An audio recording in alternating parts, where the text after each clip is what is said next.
زندگی گزارنا نہیں جینا سیکھیں۔ ہر انسان کی زندگی میں دکھ پریشانیاں آتی ہیں۔ ان کا اشتہار لگانے سے ہمدردی تو مل جاتی ہے مگر سکون نہیں ملتا۔ ہماری نیت کی پیمائش اس وقت ہوتی ہے جب ہم کسی ایسے شخص کے ساتھ بلائی کریں جو ہم کو کچھ بھی نہیں دے سکتا۔ ماں باپ کو بڑھاپا کمزور نہیں کرتا، اولاد کا رویہ کمزور کر دیتا ہے۔ کچھ لوگوں کے اتنے چہرے ہوتے ہیں کہ سمجھ نہیں آتا کہ پہلے کون سے والے پہ تمانچہ ماریں۔ چہرے پر چہرہ سجا کر ملتے رہے لوگ، اتنا بڑا فریب میری سادگی کے ساتھ۔ اختلافات کے باوجود کسی سے احترام سے پیش آنا کمزوری نہیں، بہترین تربیت اور خاندانی ہونے کی دلیل ہوتی ہے۔ حقیقی طور پر خوش انسان وہ ہوتا ہے جو اپنے آس پاس کے لوگوں کے لیے خوشیاں لاتا ہے۔ اس بات کو آپ نے اپنی آنے والی زندگی کے لیے سمجھ لینا ہے اور دل میں بٹھا لینا ہے کہ آپ پر کوئی مصیبت نہیں آتی اگر اللہ کی اجازت نہ ہو۔ آپ کو کوئی مصیبت دے نہیں سکتا اگر اللہ تعالیٰ اس کو روک لے۔ رسول اللہ صلی اللہ علیہ وآلہ وسلم کا فرمان ہے، روز قیامت وہ لوگ سب سے زیادہ بھوکے ہوں گے جو دنیا میں پیٹ بھر کر کھاتے ہیں۔ اچھے اور برے لوگوں کی پہچان۔ رسول اللہ صلی اللہ علیہ وآلہ وسلم نے ارشاد فرمایا، تم میں بہتر وہ ہے جس سے خیر کی امید رکھی جائے اور جس کے شر سے امن ہو، اور تم میں سے برا وہ ہے جس سے خیر کی امید نہ رکھی جائے اور جس کے شر سے امن نہ ہو۔ رسول اللہ صلی اللہ علیہ وآلہ وسلم نے ارشاد فرمایا، خفیہ اور اعلانیہ طور پر زیادہ سے زیادہ صدقہ و خیرات کرو، تمہیں تمہارے رب کی جانب سے رزق دیا جائے گا، تمہاری مدد کی جائے گی اور تمہاری گرتی حالت سنبھال دی جائے گی۔ اللہ تعالیٰ کے ڈر سے برائی چھوڑنے پر اجر۔ نبی کریم صلی اللہ علیہ وآلہ وسلم نے فرمایا، تو جس چیز کو بھی اللہ تعالیٰ کے ڈر کی وجہ سے چھوڑے گا، اللہ تعالیٰ تجھے اس سے بہتر عطا کرے گا۔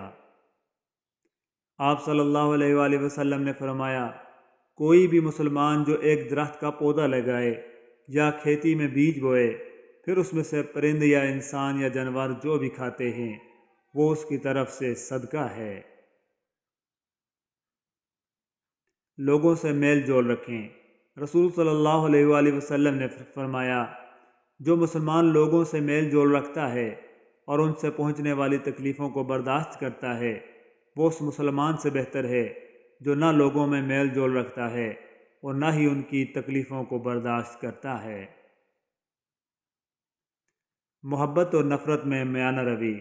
رسول صلی اللہ علیہ وآلہ وسلم نے ارشاد فرمایا، اپنے دوست سے اعتدال اور توسط کے ساتھ دوستی رکھو، شاید وہ کسی دن تمہارا دشمن ہو جائے، اور اپنے دشمن سے اعتدال اور توسط کے ساتھ دشمنی کرو، شاید وہ کسی دن تمہارا دوست بن جائے۔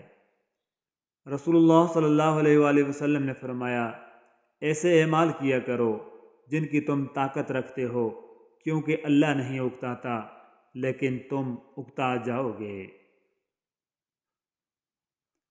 رسول اللہ صلی اللہ علیہ وآلہ وسلم کا بیان ہے، عقل مند وہ ہے جو اپنے نفس پر قابو رکھے اور بعد والی زندگی کی فکر کرے۔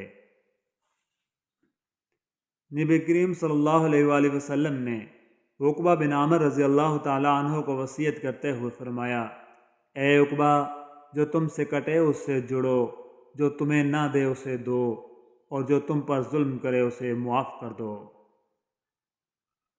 نبی کریم صلی اللہ علیہ وآلہ وسلم نے فرمایا، سردی کا موسم مومن کے لیے بہار ہے، اس کے دن چھوٹے ہیں جن میں وہ روزے رکھ لیتا ہے، اور اس کی راتیں لمبی ہیں جن میں وہ قیام فرما لیتا ہے۔ منگیتر کو ایک نظر دیکھنے کی اجازت۔ رسول اکرم صلی اللہ علیہ وآلہ وسلم نے فرمایا، جب تم میں سے کوئی آدمی کسی کو منگنی کا پیغام بھیجے تو اس کو دیکھ لینے میں کوئی حرج نہیں، بشرطے کہ وہ صرف منگنی کی وجہ سے دیکھ رہا ہو، اگرچہ اس لڑکی کو اس بارے میں علم نہ بھی ہو۔ ابو علی سینا کا قول ہے، نہایت خوشحالی اور نہایت بدحالی برائی کی طرف لے جاتی ہے۔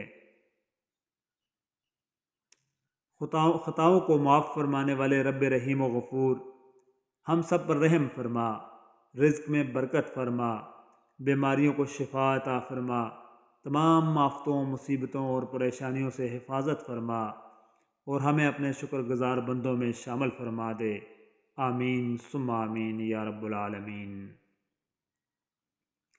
امام ابن القیم رحمۃ اللہ علیہ فرماتے ہیں، اگر صدقہ کرنے والا یہ جان لے کہ اس کا صدقہ فقیر سے پہلے اللہ تعالیٰ کے ہاتھ میں پہنچتا ہے تو یقیناً دینے والے کو لینے والے سے زیادہ لذت ملے۔ اچھا لباس زیب تن کریں۔ نبی کریم صلی اللہ علیہ وآلہ وسلم نے فرمایا، جس کو اللہ تعالیٰ نے نعمتیں عطا کر رکھی ہوں تو وہ اللہ یہ بھی پسند کرتا ہے کہ اپنی مخلوق پر اپنی نعمت کا اثر دیکھے۔ مستور بن شداد رضی اللہ تعالیٰ عنہ فرماتے ہیں، میں نے رسول اللہ صلی اللہ علیہ وآلہ وسلم کو فرماتے ہوئے سنا، اللہ کی قسم، آخرت کے مقابلے میں دنیا کی مثال بس ایسے ہی ہے جیسے تم میں سے کوئی اپنی انگلی سمندر میں ڈبوئے، پھر وہ دیکھے کہ وہ انگلی پانی کی کتنی مقدار کے ساتھ لوٹی ہے۔ رسول اللہ صلی اللہ علیہ وآلہ وسلم نے فرمایا کہ اللہ عز و جل نے فرمایا ہے کہ میں اپنے بندے کے ساتھ وہی معاملہ کرتا ہوں جیسا وہ میرے ساتھ گمان کرتا ہے، اور جب وہ مجھے یاد کرتا ہے تو میں اس کے ساتھ ہوتا ہوں۔ آپ صلی اللہ علیہ وآلہ وسلم نے فرمایا، اگر انسان کے پاس سونے کی ایک وادی ہو تو وہ چاہے گا کہ 2 ہو جائیں، اور اس کا منہ قبر کے مٹی کے سوا اور کوئی چیز نہیں بھر سکتی۔ علم پھیلانے کی فضیلت۔ رسول اللہ صلی اللہ علیہ وآلہ وسلم نے فرمایا، قسم اللہ کی، اگر تیری رہنمائی سے اللہ تعالیٰ ایک آدمی کو بھی ہدایت دے دے تو یہ تیرے لیے سرخ اونٹ سے، جو بہت قیمتی اور عزیز ہوتے ہیں، ان سے بہتر ہے۔ رسول اللہ صلی اللہ علیہ وآلہ وسلم نے فرمایا، جب آدمی ثواب کی نیت سے اپنے اہل و عیال پر خرچ کرے پس وہ بھی اس کے لیے صدقہ ہے۔ ذاتی کمائی سے کھانے کی فضیلت۔ رسول اللہ صلی اللہ علیہ وآلہ وسلم کا ارشاد ہے، اپنی کمائی سے کھانا سب سے پاکیزہ کھانا ہے، اور تمہاری اولاد بھی تمہاری کمائی میں سے ہے۔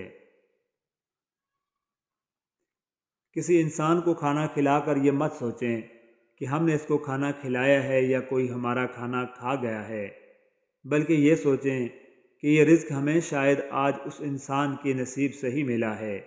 ہماری کیا اوقات ہے کہ ہم کسی کو کچھ دے سکیں؟ یہ تو اللہ کی رحمت ہے جو ہماری عزت بنائے ہوئے ہے، اس پر شکر الحمدللہ بے شمار۔ الحمدللہ رب العالمین۔